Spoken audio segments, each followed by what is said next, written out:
Good morning. Happy Women's Month, everyone.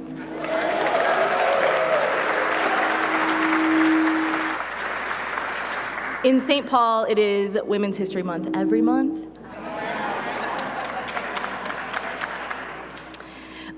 Good afternoon, everyone. I'm Mitra Jalali. I am the St. Paul City Council President, and I'm the council member for St. Paul's Ward 4. I'm so grateful to be here today with our beautiful community for our annual State of Our City address. And before we begin, I'd love to acknowledge our beautiful cultural performance we saw on our way in. Calpuli Yosenoshli is a traditional Mexican Nahua or Aztec cultural group dedicated to preserving and sharing the dances, songs, and philosophy of Nahua traditions and culture. As co-founders of Calpuli Yosenoshli, which means warriors of the first cactus flower, Sergio and Marianne Quiroz have been practicing, promoting, and teaching Aztec dance and philosophy for over 20 years with their family. And as descendants of the indigenous people of this continent, they encourage nation building and cultures with the objective that their listeners learn and embrace their own indigenous roots. Thank you, and could we give a round of applause for our beautiful cultural performances?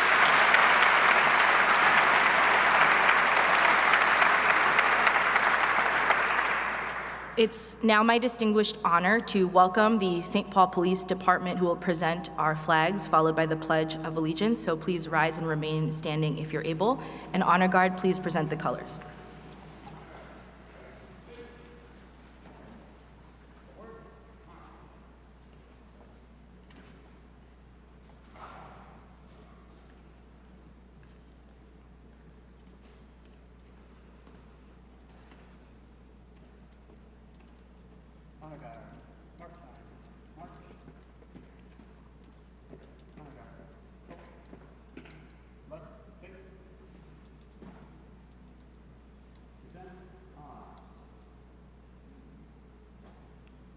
Now, please join me, if you will, with the Pledge of Allegiance. I pledge allegiance to the flag of the United States of America and to the republic for which it stands, one nation, under God, indivisible, with liberty and justice for all.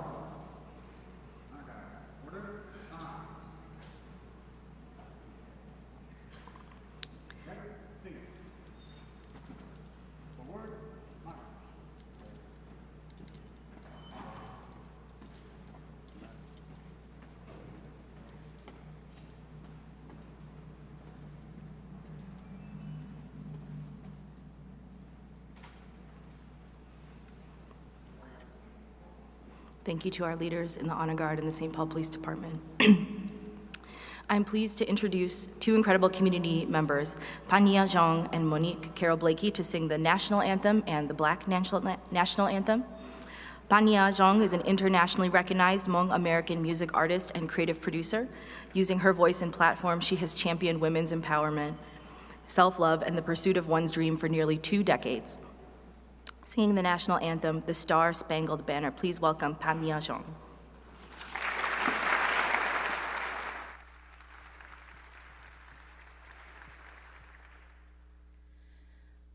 Oh, say, can you see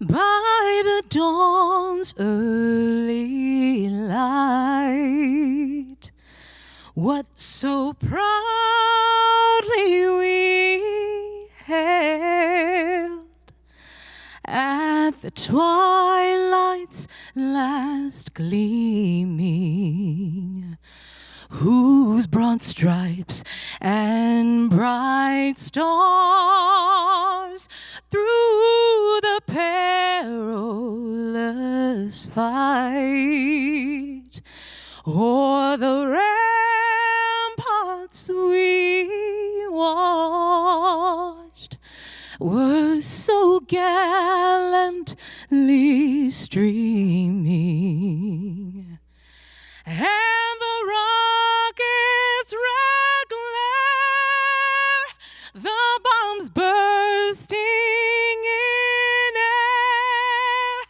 gave proof through the night that our flag was still there? Oh, say does that star-spangled banner yet wave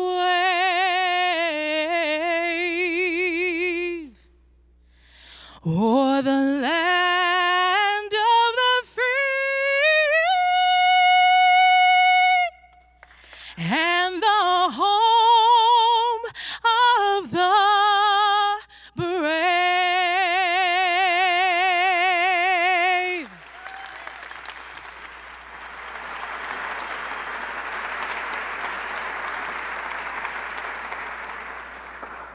Absolutely gorgeous performance. Thank you, Pania. Next, I'm very excited to welcome St. Paul Rondo neighborhood native Monique Blakey. Monique began singing and writing music at a very young age. She's a trained violinist and actress who has graced many stages, stadiums, and just recently, the television screen. Monique is a powerhouse vocalist who thoroughly enjoys sharing her gifts with family, friends, and community. And singing the Black National Anthem, lift every voice and sing. Please welcome Monique Blakey.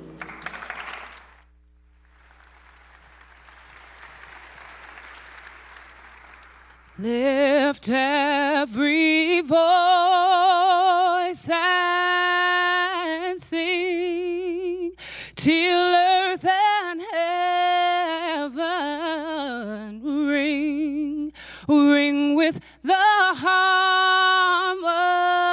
harmonies of liberty. Let our rejoicing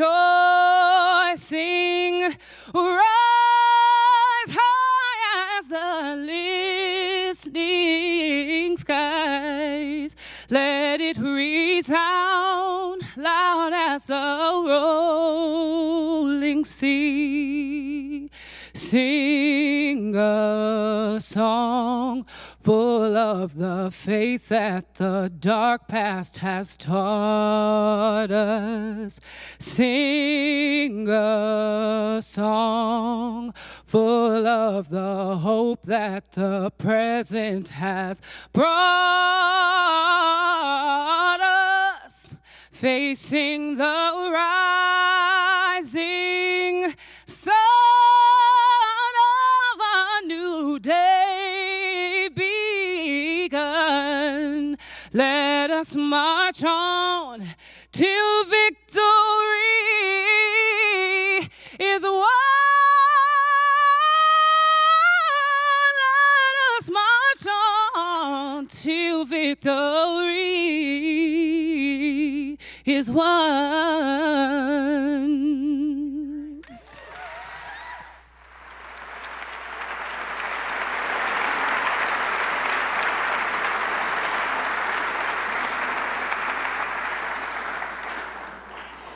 I have chills. I think it is going to be all right.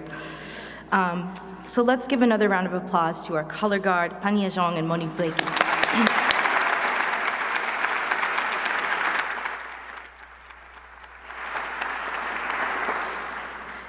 It's so wonderful to be here today with our beautiful community.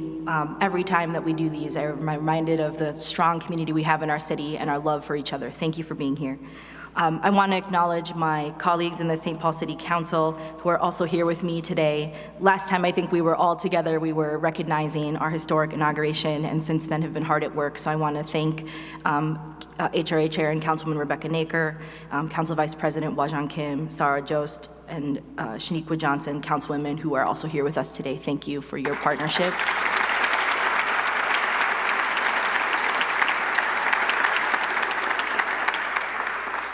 Our county leaders are also here, County Chair Trista Martinson and Commissioner Mai Chong-Zhong. We are so honored to have you with us. Thank you. Our school board, yes, let's give a hand for our county partners.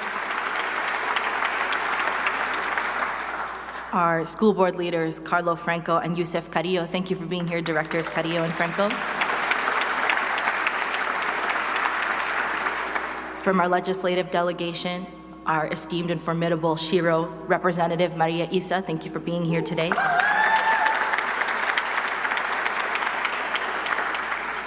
I also saw our superintendent, Mr. Gothard. Thank you for being here and for your service to St. Paul Public Schools.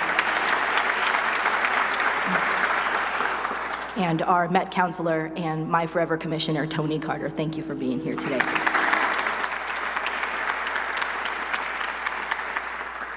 I also thank our department directors who are here, all of our city employees, residents, and business owners from all across St. Paul. This is a team effort, and we can't do this work without each other. Thank you for taking time to be here. I'm really excited to welcome the leaders of our city, but first I wanted to take a moment and just thank this community for your belief in us as we've navigated our time together as a new historic city council. We have been hard at work since being elected and inaugurated in January, making sure that we have what we need for our community to succeed as a new council. We have worked really hard to craft and send our legislative agenda to the legislature, and our leaders are in session, and they're working hard to make sure, yes, please be seated, thank you.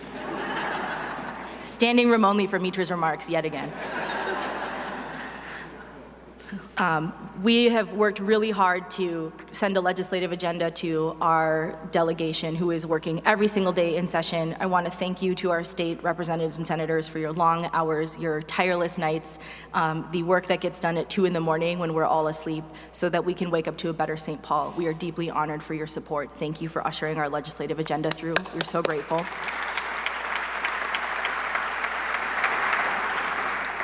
Our council together has also taken a number of actions in just a few short months. We have helped advance the Heights development with the establishment of a new financing district over in Ward 6 on the east side so that everyone in our community can have housing. We've celebrated Black History Month with 2 Black councilwomen, Anika Bowie and Councilmember Johnson, who are leading already in the important work of making sure we don't just talk about Black history, we are honoring it and making sure Black futures are nurtured and cared for in St. Paul. We've helped hire a reparations commission staff member so that work can begin in earnest with our community. And we also celebrated and supported Councilwoman Bowie in renaming Concordia back to Old Rondo Avenue.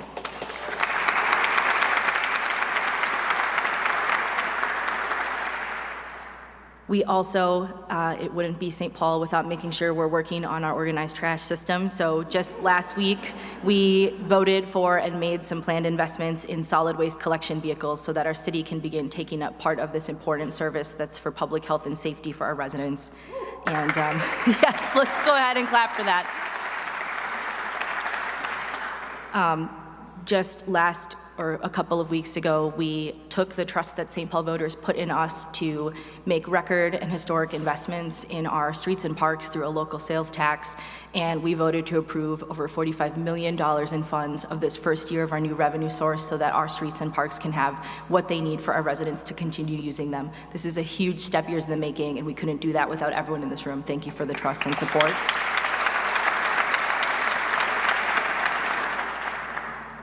And amid all this important local work, we have also heard from so many residents who are in pain and anguish, seeing the images coming out of Gaza and following what is happening in our international reality right now. And after weeks of deliberation and discussion with community members who visited our chambers, our council worked very diligently to craft and pass a unanimous resolution for a ceasefire in Gaza. And I'm grateful to them for that.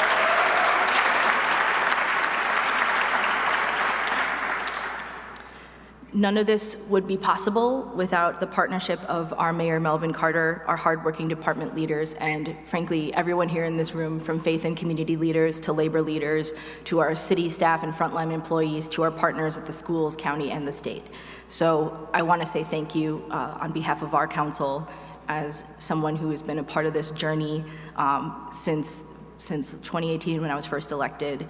It has really shown me how you can't actually lead and get things done in your community without your community. Thank you for having our backs. And this is just some of what we've gotten done since I last got to talk to you all. So I'm deeply grateful to you. Thank you. All of this is possible with, as I mentioned, our partnership with our mayor and our city leaders. And I'm actually now honored to introduce Mayor Carter, Deputy Mayor Tinger, Chief Inks, and Deputy Chief Roy Makoso to join me on stage for a special recognition of some really important work that has happened. So welcome to these leaders.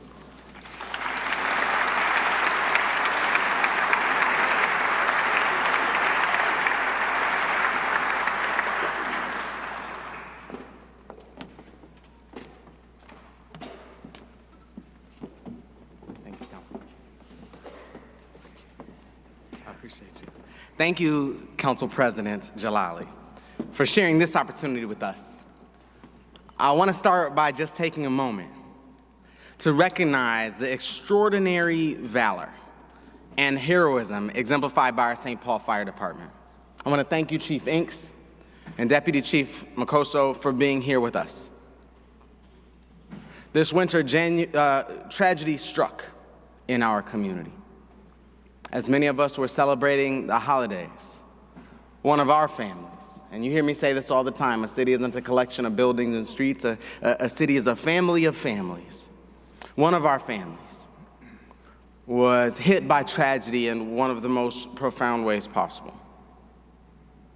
A devastating early morning fire destroyed their home and stole the lives of 4 of our beautiful children. Pa Cheng Vang was working an overnight shift when his wife, Kerlor, a previous intern in our St. Paul mayor's office, made that terrified call for help, telling 911 operators that she and her 6 children were trapped inside by a fire on the first floor of their family home. Within minutes, 6 St. Paul emergency responders arrived on the scene, and our firefighters charged in the house without hesitation, rescuing those 7 individuals who were trapped inside. Heartbreakingly, in the days that followed, we lost 4 of those 6 children. Today, Kerlor and their 6-year-old son, Chekub, remain hospitalized and fighting for their lives. The only thing more unimaginable than losing a child is losing 4 children. It's just beyond comprehension. Their loss weighs heavy on our hearts, on our community, on me. And it's a reminder of the fragility of life. The couple's 3-year-old daughter, Nuku, is back with family and on her journey to recovery. Her father calls her the bright light.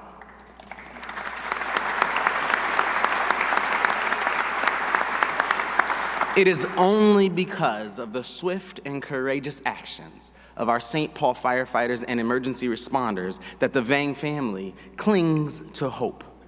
Each and every day. Yes, please.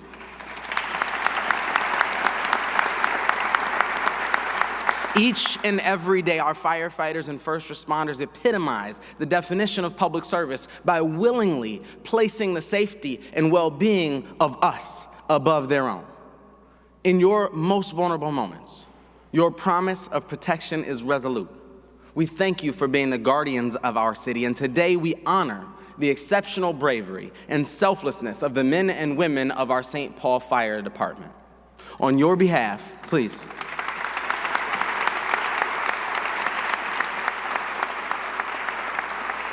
You ever have one of those moments and just say, we don't have the structure, we don't have the award, we don't have the ability to say thank you enough for what you do? We had that feeling, so we created a new award. On your behalf, we present Chief Inks and Deputy Chief Makoso with our inaugural St. Paul Mayor's Medal of Honor.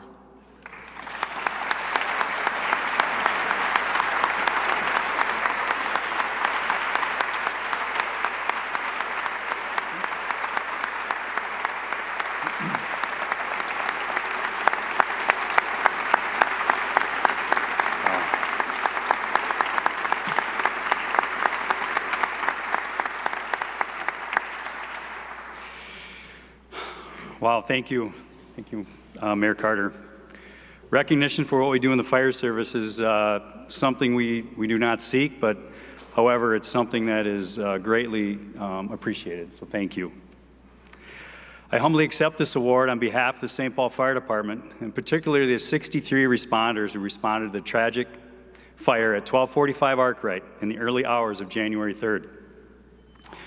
I accept this award on behalf of firefighter Jacob Ricks and Mason Collin, who rescued a total of 5 children, each going back into the home multiple times to retrieve victims.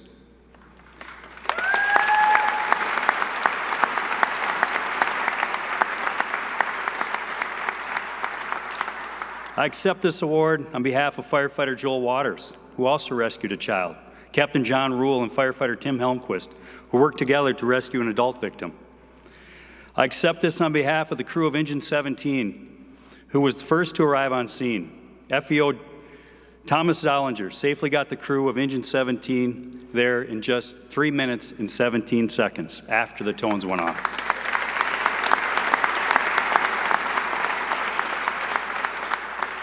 The captain of Engine 17, Eric Howell, gave a first-in report and directed his crew of firefighters, Savannah Ree Hodges and Ian Stemper, into the house to extinguish the fire. Once the fire was out, Savannah Ree and Ian, both paramedics, dropped their turnout gear and got into rigs and started providing patient care.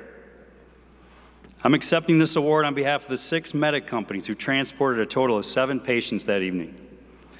I accept this award on behalf of firefighters like fire equipment operator and paramedic Pat Connor, who was there as part of an engine crew with limited supplies in 2 adolescent patients. He performed CPR on 2 patients, switching back and forth until more help arrived. Thank you.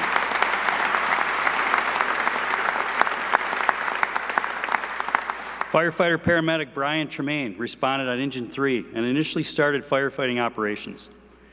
When it was determined that there were multiple victims, he transitioned to patient care, jumping into medic aid and performing a difficult pediatric patient intervention. And I also accept this on behalf of our chiefs who commanded that scene and kept our firefighters safe, and some of which who responded from home and to help manage the scene and cover the rest of the city. And these are just a few stories. And again, I accept this on behalf of all 63 firefighters who responded that fatal early morning and whose lives have been forever changed.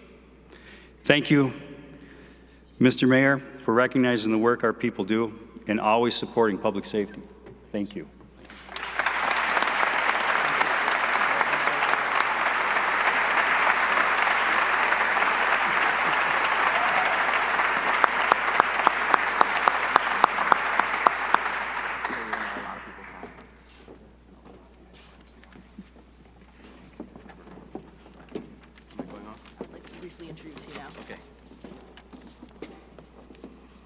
We are so moved by the sacrifice and service of our firefighters, and our hearts are with our family that is impacted.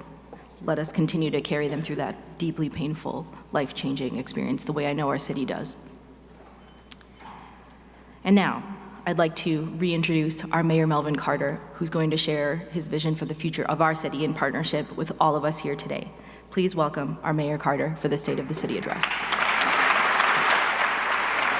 I bequeath this to you. I bequeath it to you. Thank you. Thank you. Thank you. Good afternoon. Thank you for coming. And welcome to the 2024 State of Our City Address. It's always a privilege to stand here before you, particularly at our beautiful Xcel Energy Center, a venue that exemplifies the vibrancy that St. Paul has to offer. Alongside our exceptional partners at the Wild, team owner Craig Leopold and CEO Matt Maka. It's great to see you both here. Thanks for being here.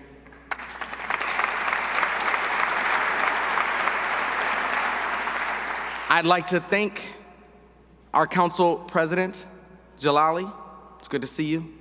Councilmember Bowie, Councilmember Naker, Councilmember Jose, Councilmember Kim, Councilmember Johnson, thank you so much for your incredible leadership of our city and for accepting the responsibility to serve this incredible community. Your commitment to the success of our community is already self-evident, and I look forward to the long list of accomplishments we'll add to that list that you just shared, Council President.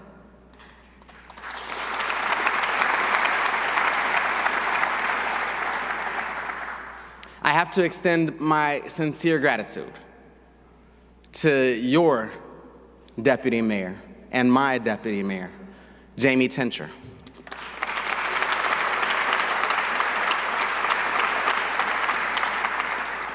In 4 years of business school, in 4-ish years of business school, I learned well to hire people smarter than you, and I do that well. Deputy Mayor, members of our cabinet who are present, and every member of our Team St. Paul who's in this space. We thank you for your service. I tell folks all the time that my job is to heroically give speeches and sign documents, but I'm fully aware that the people who do the hard work day in and day out are our city employees. Would all of our city employees please stand so we can recognize you?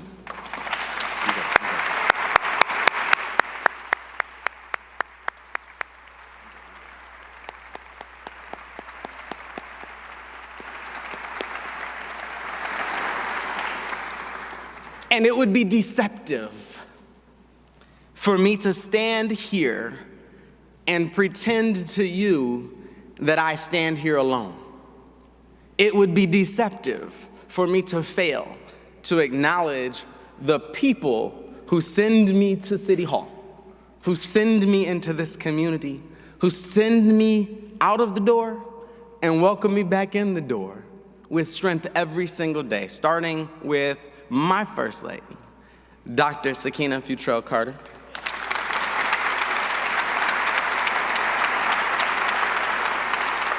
I love her like crazy. If she ever leaves, I'm going with. Our oldest, Jasmine Futrell McGee.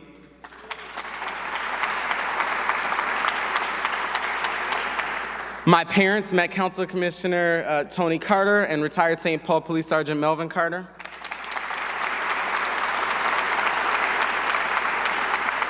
My baby sister, Alana Galloway, and my nephew, Roy Ward. Thank you all for being here.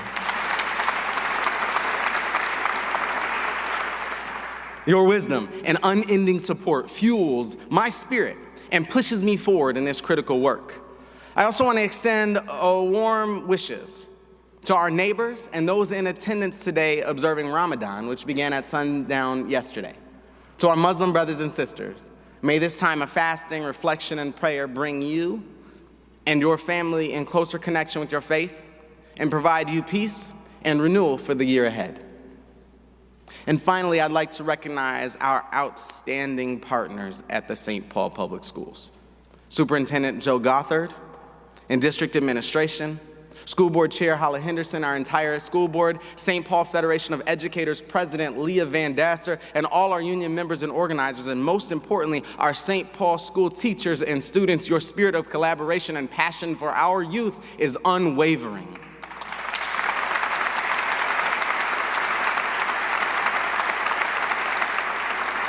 I speak on behalf of all parents and some students when I say thank you for your commitment to reaching a tentative contract agreement and avoiding a strike.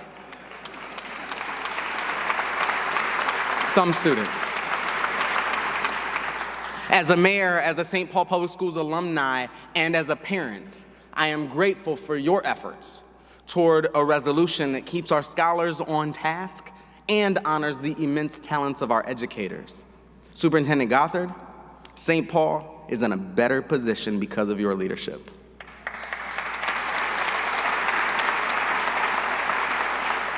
Through your relentless pursuit of educational excellence and equity, our school district is graduating students who are inspired to think critically, pursue their dreams, and change the world, while your innovative and bold approach will be deeply missed in St. Paul.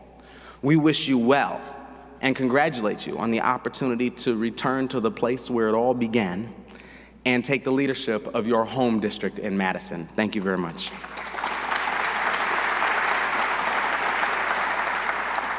I stand before you today as optimistic and energized as ever about the future we are building together here in St. Paul. Our public safety strategies are producing double-digit decreases in violent crime rates across the board. We've seen the return of beloved traditions like Lower Town Sounds, Grand Ole Days, the Winter Carnival, and Glow Fest. We're hosting more events of global prominence than ever before, like Red Bull Heavy Metal, the NCHC Frozen Face-Off, and the NCAA Men's Final Four. a Lollapalooza-esque music festival on Harriet Island this summer, and the World Juniors Hockey Championships coming up soon. Development opportunities at Highland Bridge, The Heights, River's Edge, Xcel Energy Center, United Village, and the Sears site are poised to add billions of dollars to our tax base. Riverboats once again grace our waterways, with the Viking Mississippi luxury cruise liner docking in St. Paul again this summer. And here we stand at the Xcel Energy Center in the energy of state tournament season and last night's electric overtime win. I'm sorry, wait. And here we stand in the energy of state tournament season and last night's electric overtime home wild win.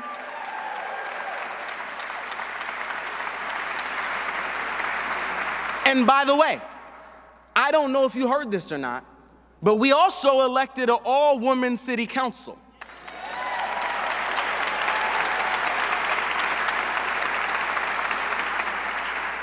I was in Washington, D.C. several weeks ago for the United States Conference of Mayors, and I kept meeting mayors at the United States Conference of Mayors, and every time they looked at my pen that's designed by our Downtown Alliance and said, "Oh, St. Paul," they said, "Isn't that city with the city council?" And I said, "This is a conference of mayors." We've emerged more capable, more focused, more resilient because of the collective efforts of each and every one of you. And with an unprecedented influx of resources, including local sales tax dollars, increased local government aid, and metro-wide support for market rate and affordable housing, we stand at the precipice of transformation.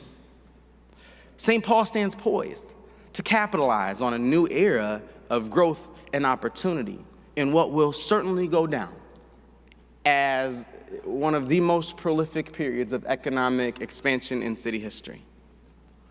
To be clear, a host of critical challenges do still loom ahead, and we must meet them with urgent solutions for housing, for downtown, for our neighborhood commercial corridors, and for our streetlights, just to name a few.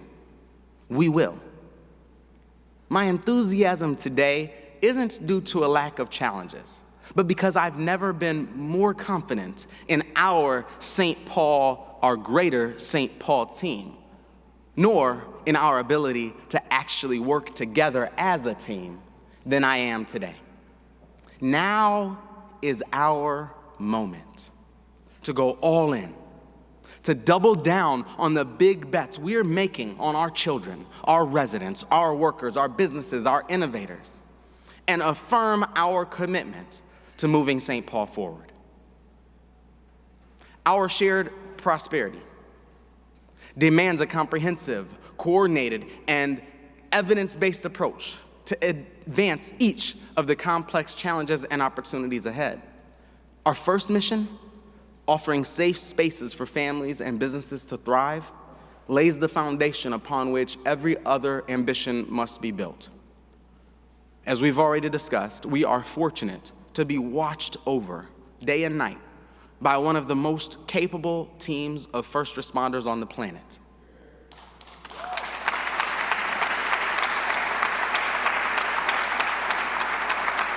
Literally no one is better at responding to calls for help than our St. Paul police officers, firefighters, and paramedics. They prove their commitment and capacity in large and small ways every single day. Chief Henry, Chief Inks, thank you for your leadership. We are grateful to the women and men of the St. Paul Police and Fire Departments for your incredible service.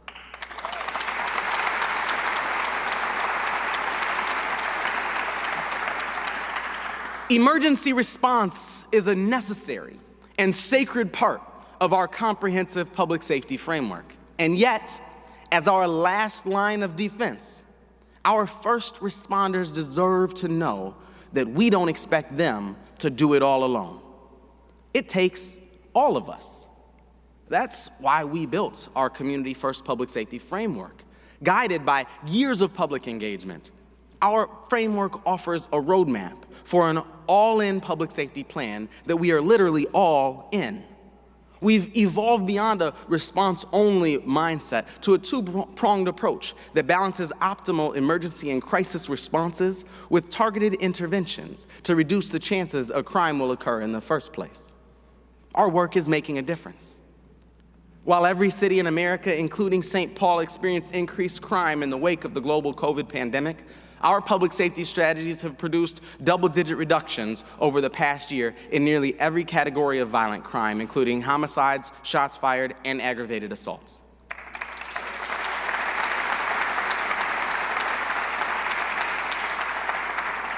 Last month, National Public Radio published a national story called "How One City Took on Rising Auto Thefts," reporting that while auto thefts rose nationwide by 30% in the last year, our work in St. Paul produced a 40% decrease.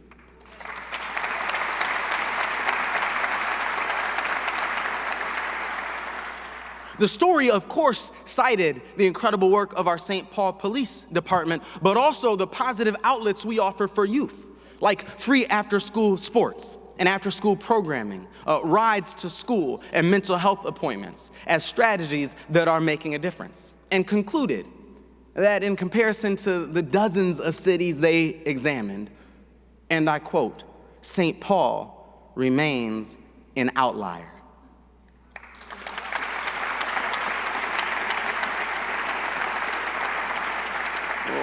We're leveraging that same all-in approach to make St. Paul an outlier on gun violence too. We launched Project Peace in 2022, led by our Office of Neighborhood Safety under the leadership of Director Brooke Blakey. In collaboration with our St. Paul Police Department, it's a methodical, individualized gun violence intervention that connects gun violence-involved individuals with evidence-based community-led programming and wraparound supports. This body of work has driven a 25% decrease in firearm incidents since 2022, an indication that our interventions and commitment to addressing the root causes of crime can help things move in the right direction. We appreciate state support that's played a crucial role in our ability to invest in public safety. I am grateful to Governor Tim Walz, Lieutenant Governor Peggy Flanagan, and our St. Paul legislative leaders for sending $13.6 million in public safety aid to make strategies like these possible. While I know our public safety strategies here in St. Paul these days extend beyond the traditions and precedents that many of us are used to, and while I know that change is by definition uncomfortable, I can assure you of this fact: old thinking cannot produce new results.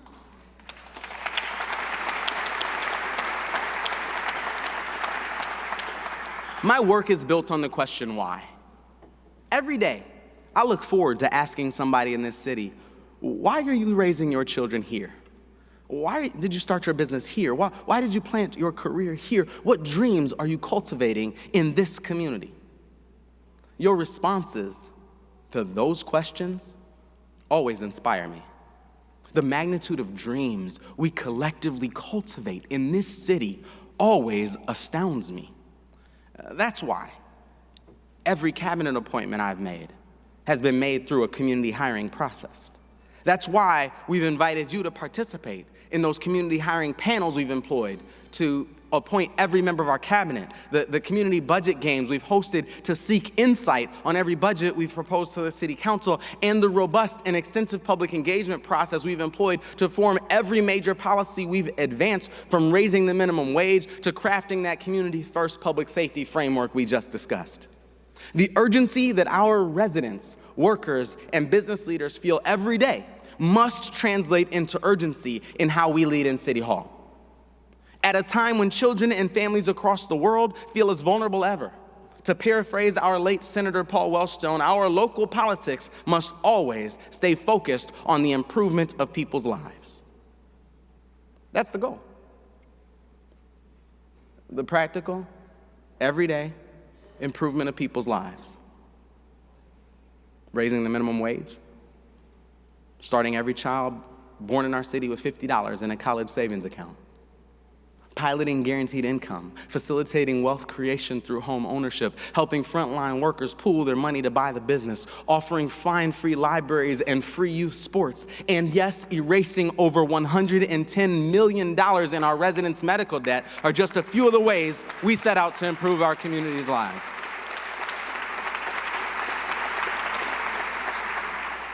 Our St. Paul Office of Financial Empowerment serves as the backbone for many of the strategies I just named. Our founding OFE director, Munir Karcher-Ramos, joined our team on a Wednesday in 2019 and sent me a written weekly report just 2 days later. And it was impressive. Under Director Karcher-Ramos' leadership these past 5 years, OFE has built a hard-earned reputation as a national role model for cities looking to support their residents' financial well-being. St. Paul is the first American city to launch a college savings program featuring automatic universal enrollment at birth. Thank you, Craig, and all the members of our Fund for the Future campaign for your work to make that a reality.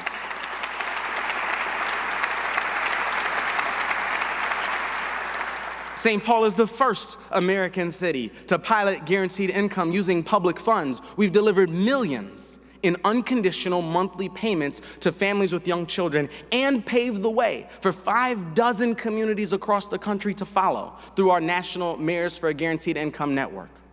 The independent, third-party analyses being conducted on all of those pilots is finally replacing the unfounded tropes we all grew up believing about how and why poverty works in America with real empirical data. Study after study is showing us that low-income Americans know how to manage their money. With all due respect to the financial analysts in the room, there is no greater money manager than a single mom in America.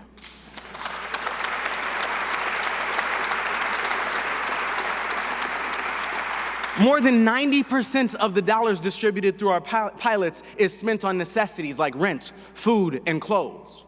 Our partner city, Columbus, South Carolina, targeted single fathers in their pilot and found that 60% of the dollars went straight to child support. As the old saying goes, give a man $1 and he'll spend it wisely on his kids. That's not the old saying you heard? That's what our research shows. Study after study shows that low-income Americans take these investments not as an excuse to work less, but an opportunity to work more. The unemployment rate among our St. Paul participants rose from 49% at the start of our pilot to 63% after the 18-month pilot ended. These results prove the promise of our all-in model. When we believe in and bet on our residents, we always get a return. As we reflect on the achievements of our Office of Financial Empowerment, we bid a heartfelt farewell to Director Karcher-Ramos and wish him well as he embarks on his next adventure.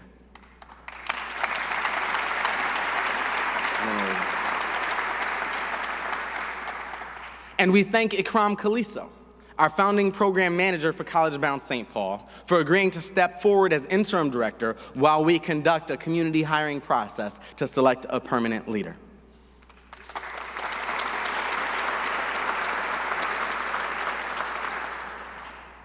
The true measure of our economic well-being as a city lies neither in the scale of our skyline, nor even the stock prices of our best corporate partners, but in the ability of our neighbors to pay the rent, to feed our children, to work a good job and live with dignity in our city.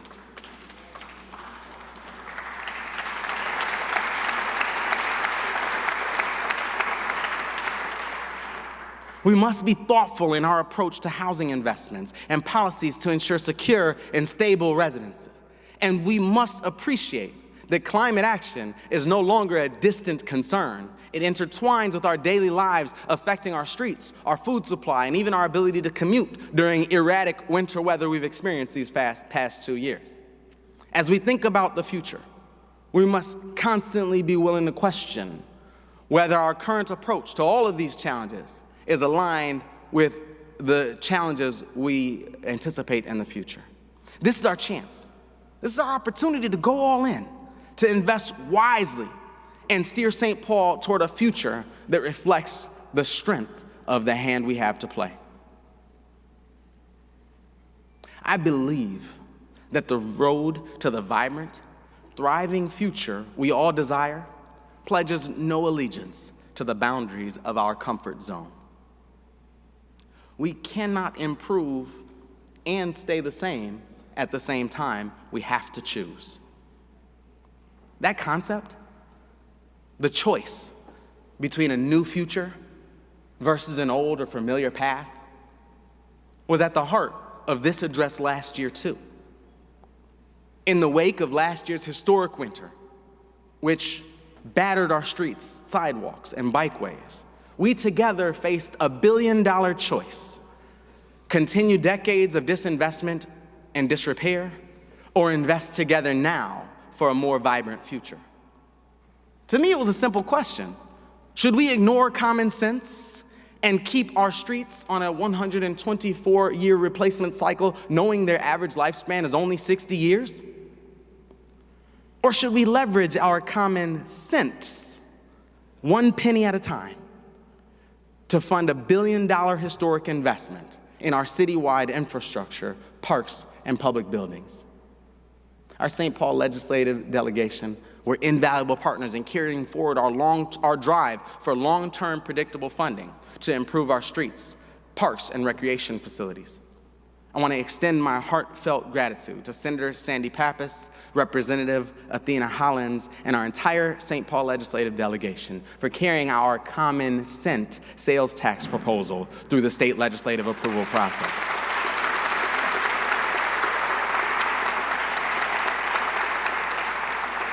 I have to acknowledge the dedication and work of our current and former members of the St. Paul City Council, as well as the contributions of our former Parks and Rec and Public Works directors, Mike Hom and Kathy Lantry. Thank you for being here today.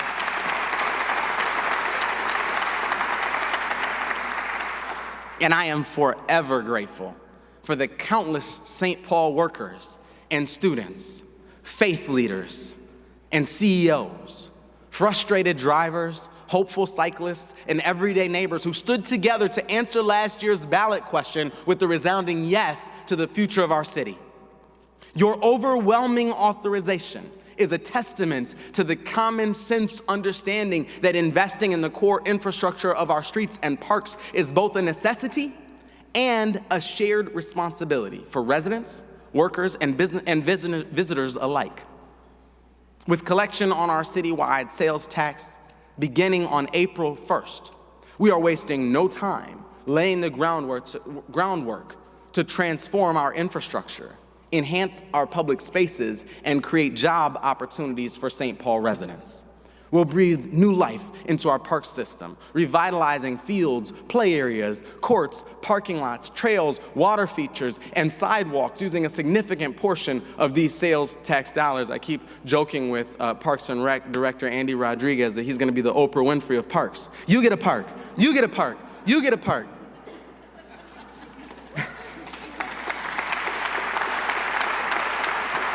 My wife laughed, I don't care.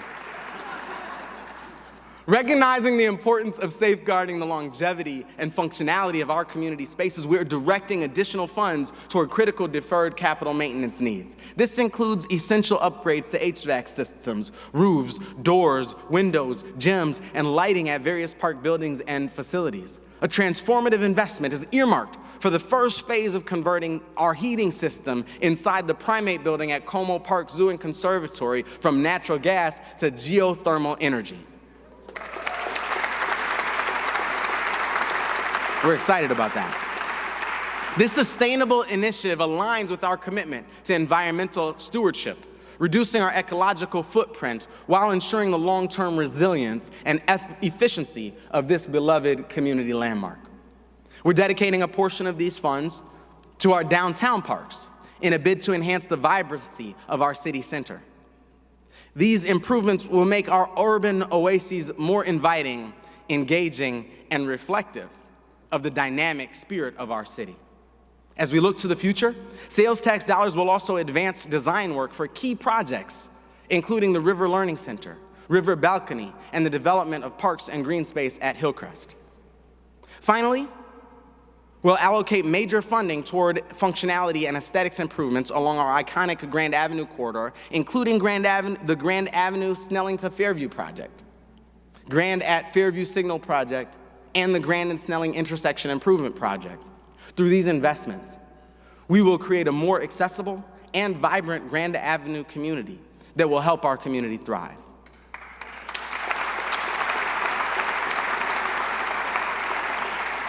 To our Parks and Rec Director, Rodriguez, Public Works Director, Sean Kershaw, thank you for your leadership as we move boldly forward with these enormous investments for our community.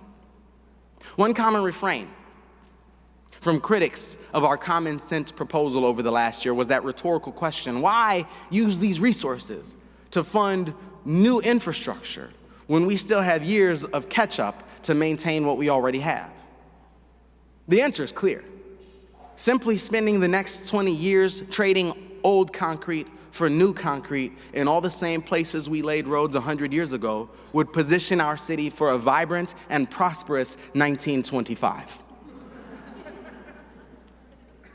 The last time we reconstructed Summit Avenue, William Taft was president.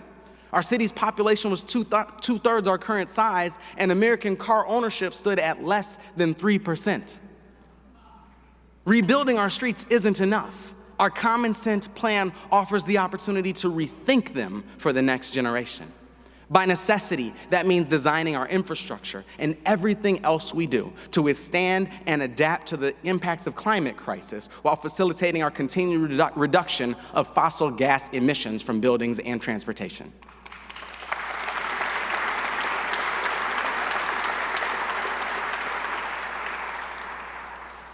Throughout my administration, and every day on the city council we got elected together, our St. Paul Chief Resilience Officer, Rush Stark, has championed policies that ensure we are tackling our most urgent climate challenges head on. Thank you, Russ.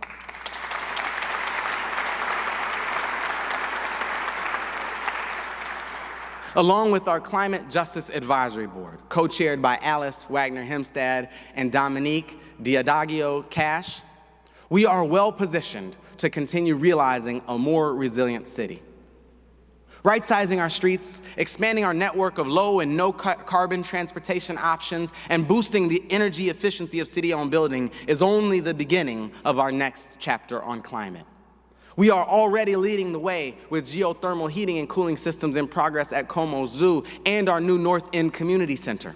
And we're excited by the possibility of building a district geothermal system as a centerpiece of our goal to build a net zero carbon community at the Heights, our 112-acre redevelopment site on our city's east side.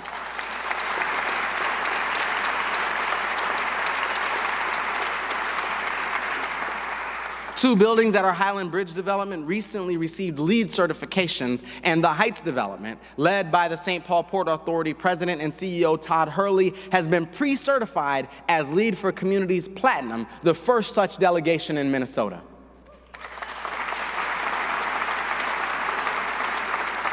And we're working with District Energy St. Paul to pursue decarbonization of our downtown district heating system in the coming years. Our citywide organized trash system is evolving too. Informed by the volunteers on our garbage advisory committee and a significant amount of constituent feedback, we are entering negotiations with a single hauler, FCC Environmental, toward a citywide contract that offers options for cart sharing and provisional opt-out to families who demonstrate a sustained commitment to waste reduction. To ensure quality and consistency, the city will oversee all aspects of billing, customer service, and education efforts, and cart maintenance and repair.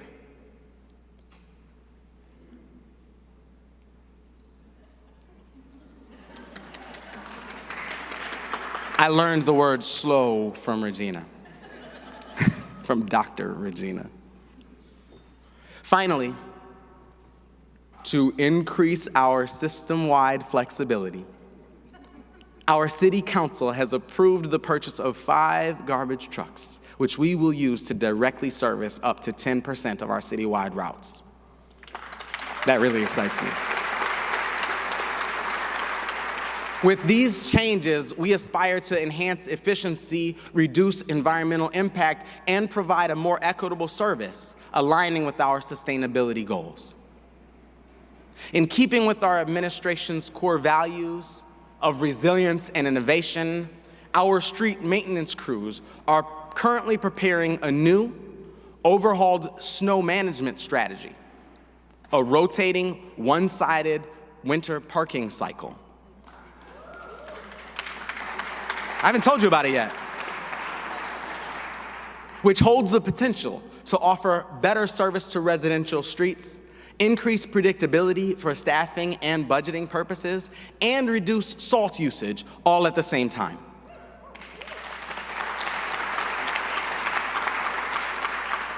Because weather always proves more volatile than our best attempts to plan for it, our crews are preparing to conduct a limited test on this approach, potentially as soon as next winter. Stay tuned for much more on this work in the coming months. I'm excited to announce that after 15 long years of effort and investment, we are poised to complete the removal of all city-managed ash trees on boulevards and parklands by the end of this calendar year.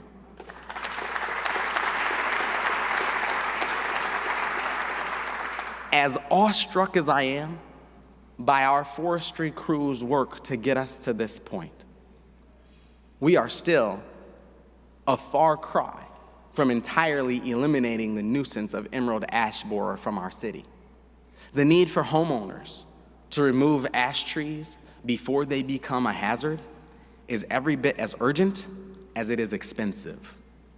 Recognizing this urgency, and to protect residents from both injury and property damage, we will offer a low-interest assessment finance mechanism to help low-income homeowners remove impacted trees from their property.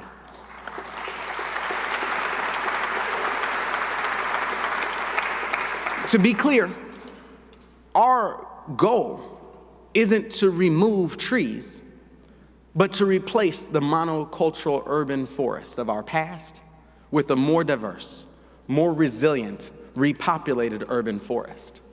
To that end, we are expanding our jobs partnership with Tree Trust to employ nearly 60 youth and young adults to plant and nurture nearly 2,000 new trees on our city streets, symbolizing growth, renewal, and vibrancy.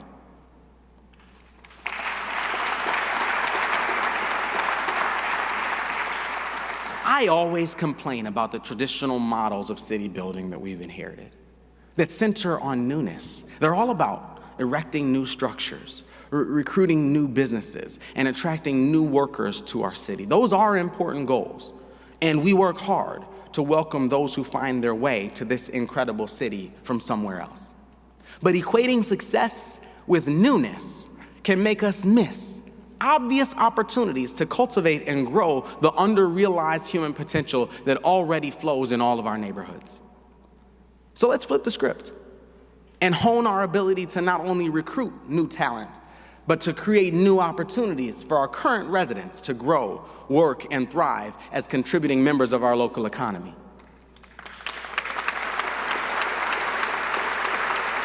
As always, our city government will lead the way, but we need your help.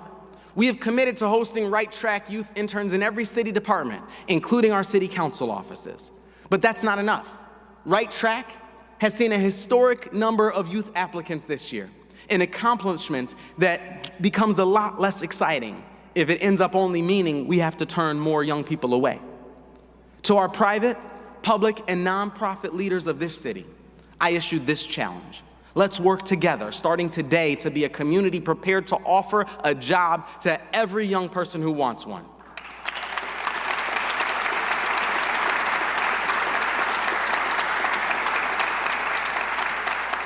This is the participatory part of the speech, so take out your phone and go to stpaul.gov/righttrack to sign up to host an intern today. I'm excited You know, as a Minnesotan, I have a fascination and a love for the color purple. And in this room today, we have people right here who are wearing the color purple. Through St. Paul Work Now, we are partnering with Listening House to offer zero-barrier job opportunities for residents who have experienced homelessness to keep our downtown and neighborhood commercial corridors clean. Thank you to our St. Paul Work Now crew for being here today. And you all make sure you wave and say hello when you see them all out and about in their signature purple vests. Please stand so we can give you a round of applause.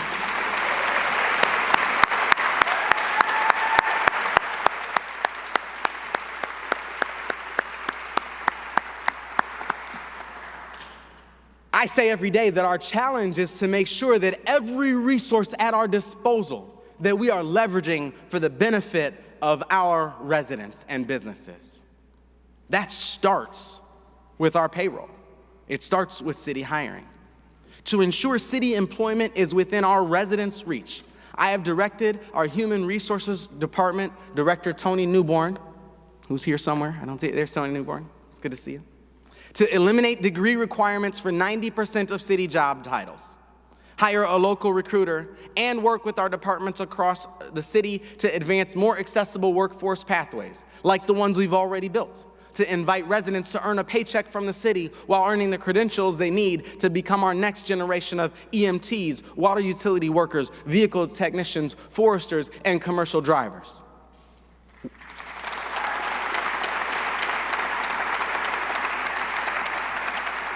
We'll complement our local hiring focus with a values-based contracting model that offers bonus points in our contracting process to bidders who have a physical footprint in St. Paul, employ our residents, and those who agree to hire Right Track youth interns.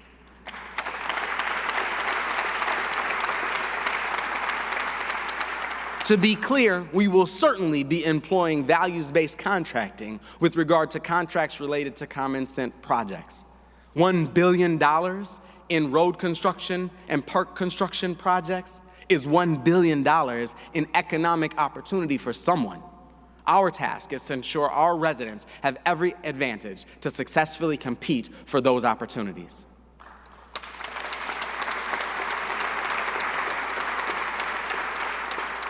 With unemployment in Minnesota holding at 2.7%, private sector leaders all over this city continue to report filling vacancies as a critical business constraint. But unemployment percentages don't account for those who've given up on the job search because a prior conviction, a disability, or a current life circumstance makes them feel unwelcome in our job market. To that end, we will draft and propose a unique pilot to challenge local St. Paul businesses to expand their capacity by creating job opportunities for St. Paul residents referred through a host of community-serving nonprofits like Catholic Charities, Face to Face, Listening House, Ujamaa Place, Autism Society of Minnesota, and others. We will set out to minimize the perceived risk associated with betting on the people others have betted against, through forgivable, short-term business loans to cover up to half of a qualifying employee's wages and benefits for a full year.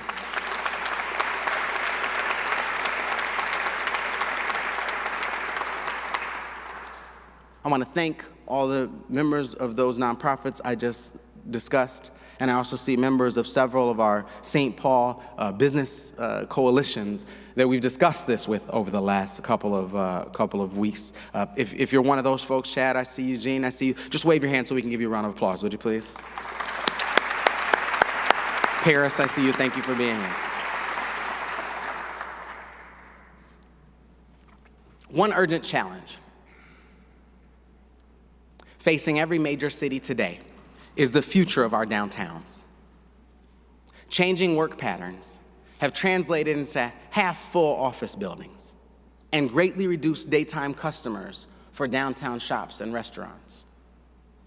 As these challenges impact downtown property values and the downtown property tax collections that contribute to citywide vitality, residents in cities across the country are understanding anew just how critical a thriving downtown is to a city's overall health. Fortunately, our downtown is home to many incredible residents and companies, including Securian and Ecolab, whose CEOs are all in on St. Paul.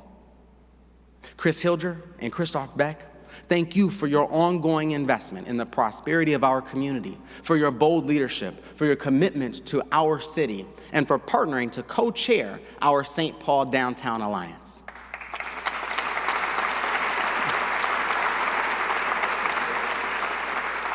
Formed in 2019, the Downtown Alliance has convened stakeholders, created a downtown improvement district, commissioned a sharp new stpaul logo design, hired ambassadors to keep our downtown clean and welcoming, and programmed hundreds of public activations across our downtown.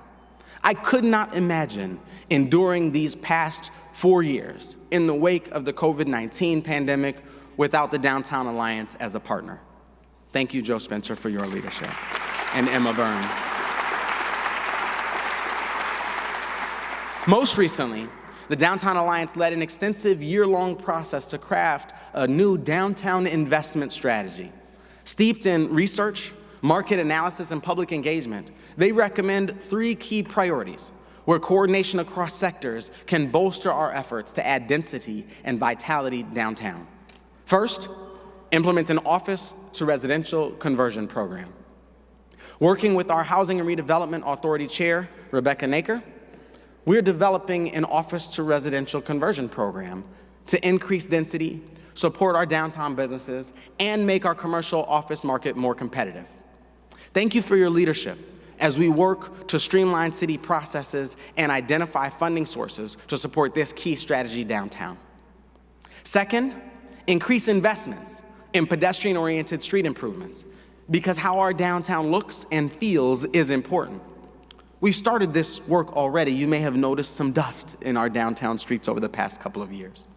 We're continuing that work, planting trees throughout our city center, beautifying streets, sidewalks, and skyways with locally curated art and murals, and leveraging our common sense toward improvements to Pedro Park and Ecolab Plaza. And third, accelerate the most strategic redevelopment projects in downtown. We have a lot of those. One such opportunity focuses right here, our world-class Xcel Energy Center. You know, we talk a lot every time we have a conversation at the Capitol about how when we build a space like this, we expect it to last about 25 years. Well, we're in year 24. But this isn't just a building that's 24 years old. The pandemic changed how we understand how we gather people safely together in groups. This is a building that was designed not only before the pandemic, this is a building that was designed before 9/11.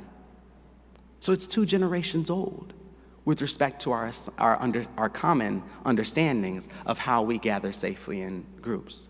Throughout the year, the Xcel Center hosts not only our Minnesota Wild, but the Minnesota professional women's hockey team, concerts, cultural events, rodeos, conventions and conferences, state high school league athletic tournaments, and an ever-growing list of other community events. As a concert venue, it has been nominated 9 times for the title Arena of the Year by leading concert industry publication Polestar magazine. Together, the Xcel Energy Center and Roy Wilkins Auditorium stand as the most prolific drivers of economic activity in St. Paul, drawing over 1 million visitors each year. To maintain our status as an exceptional local and statewide attractions in this city-owned facility, we are seeking $2 million for planning activities necessary for the pre-design and design of updates and improvements to the Xcel Energy Center and the Roy Wilkins Auditorium. We thank you, Representative, for your leadership to help us get there and for your constant sponsorship at the Capitol. We thank you for your leadership and our continued work together. Representative Vega Perez.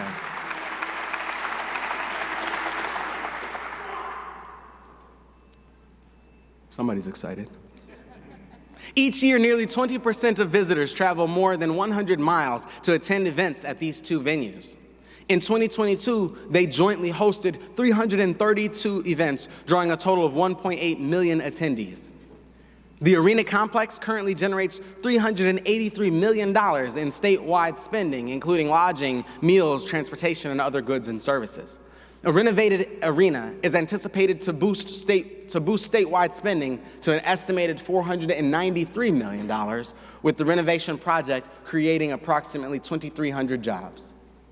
Together, in partnership with the Minnesota Wild, we will reshape this popular venue to not only grow its capacity to host world-class events, but solidify its status as a premier destination for entertainment and community engagement. An essential factor to our downtown revitalization is public safety. We're proud of the comprehensive work that we've done, the leadership of our chief, of our director of our Office of Neighborhood Safety, and the partnership with every single other city department, from providing free after-school youth sports to thinking through ways to rebuild our public infrastructure with safety in mind. We're excited about those data, and we also know that facts and data in the face of challenge can sometimes seem amorphous. We must feel safe when we travel downtown.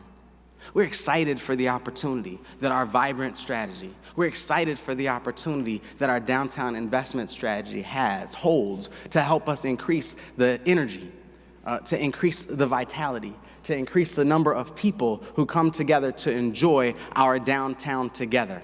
And we are excited by the opportunities that we have to transform our downtown into a thriving and vibrant downtown of the future.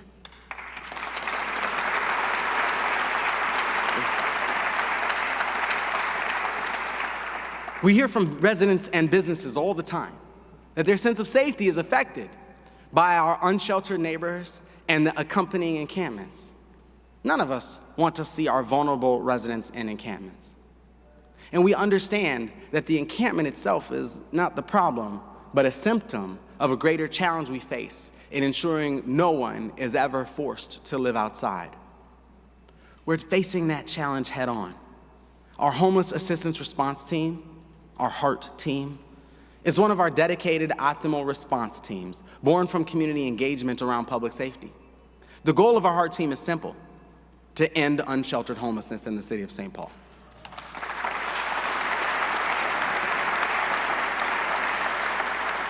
In partnership with nonprofit organizations and private partners, and with the invaluable hands-on leadership of both Deputy Mayor Jamie Tincher and Ramsey County Board Chair Trista Martinson, our city and county teams have worked together over the last year to help over 100 neighbors successfully transition from encampments and shelter space to permanent housing. We're pushing hard to add badly needed affordable and supportive housing units across our city through developments like Restoring Waters, Nellie Francis Court, and the Lumen in Highland Bridge. Our partnership with Sherman Associates at the Heights on the east side, the Soul on the west side, Marshall Avenue Flats, Treehouse Senior Housing Project, and our exciting redevelopment of Ham's Brewery with J.B. Vang as tentative developer. Additionally, Ashland Apartments and 1222, two projects funded by our partnership with the county to support deeply affordable housing with American Rescue Plan funds, are now open to tenants.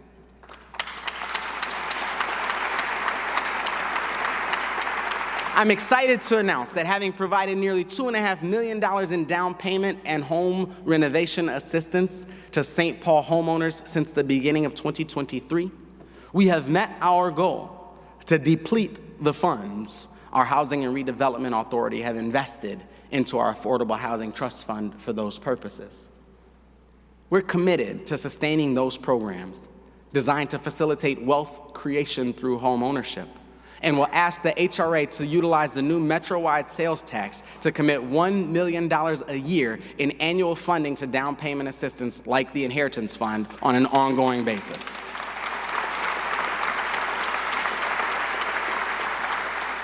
We're excited to propose a transformative project called Familiar Families in partnership with the Heading Home Ramsey Continuum of Care, St. Paul Public Schools, and Interfaith Action.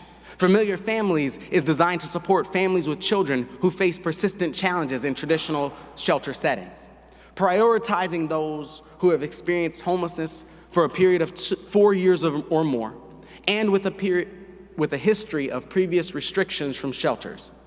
The program offers shelter and trauma-informed wraparound services to dozens of St. Paul residents.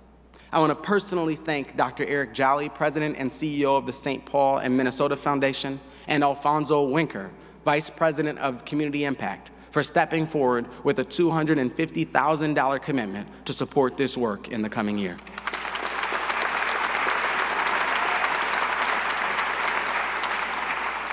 The Metro-wide sales tax passed by the legislature last year will create a new funding stream of $5 to $6 million per year for St. Paul housing goals. While these funds are urgently needed, they also create a good opportunity to be thoughtful and planful, and to engage community stakeholders in the process to determine how those funds can be best leveraged. Just as I've argued with regard to public safety and every other complex challenge, there is no one silver bullet solution to address our housing challenges.